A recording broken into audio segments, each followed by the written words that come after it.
Élie le sacrificateur, quand Élie qui pensait que cette femme était ivre, parce que la manière elle priait pour elle à voix basse. Donc quand on voyait Anne prier, c'était seulement les lèvres qui bougeaient. Donc Élie pensait qu'elle était ivre. Il dit jusqu'à quand? Jusqu'à quand tu sortiras de cet état d'ivresse? Et Seigneur Anne a dit non mon Seigneur. Amen. Ce n'est pas un cœur d'une personne ivre, non. Mais c'est quelqu'un qui est en train de répandre son âme, de répandre son cœur devant le Seigneur. Amen. Elle priait. Elle était dans la prière. Et quand Élie a appris ça, c'est là où elle va dire à la femme, va en paix, que le Dieu d'Israël exauce ta prière, ou que Dieu répond à ta prière, et que tu lui as adressé. Elle dit que ta servante trouve grâce à tes yeux. Et cette femme s'en alla. Elle mangea.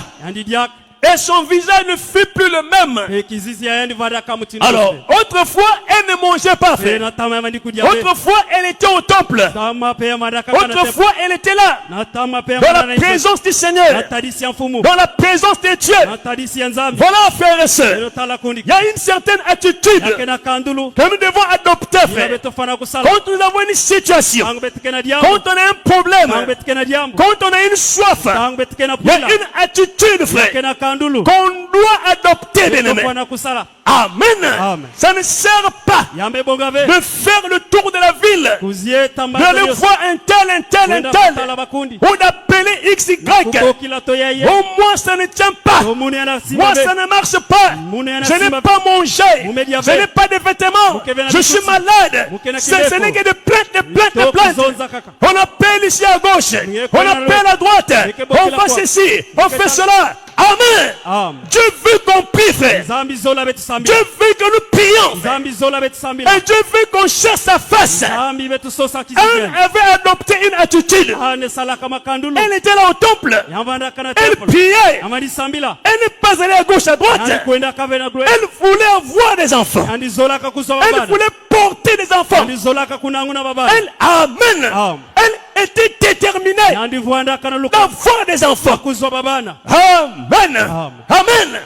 Même la santé, le travail, le Saint-Esprit, tout témoigne la détermination. Quand on est déterminé d'avoir une chose, on va la voir. On va la voir.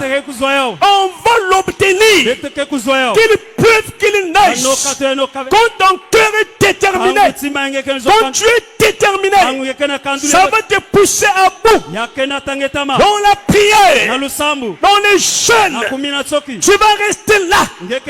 Ça tourne à Dieu. Parce que notre Dieu parle, frère. Notre Dieu répond à la prière. Suivez. Elle est rentrée à la maison. Là, elle pouvait maintenant manger. Elle pouvait manger et boire de l'eau. Amen. Et elle s'est levée de bon matin. Après s'être prosternée devant l'Éternel, elles sont retournées et révèrent dans leur maison à Rama. Amen. Parce qu'elle était au temple. Elle n'était pas à la maison. Elle était au temple. Elle était à l'église. Alléluia. Elle était là-bas, frère. Et ils sont retournés et révèrent dans leur maison. Elkana qui était son mari, connut Anne, sa femme, et l'Éternel se souvint d'elle. Amen. Elle qui était stérile, mais après la prière, l'Éternel a répondu favorablement à la prière de Anne.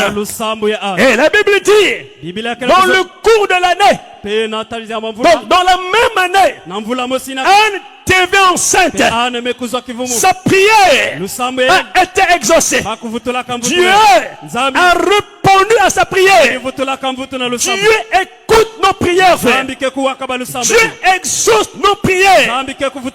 La prière venant d'un cœur droit, d'un cœur honnête, d'un cœur sincère, Dieu l'exaucera, frère. Amen. La prière d'un homme et d'une femme d'un cœur droit, j'insiste, d'un cœur honnête, d'un cœur sincère, d'un cœur qui craint Dieu. Cette prière-là, tu vas l'honorer, frère. Tu vas l'écouter. Alors,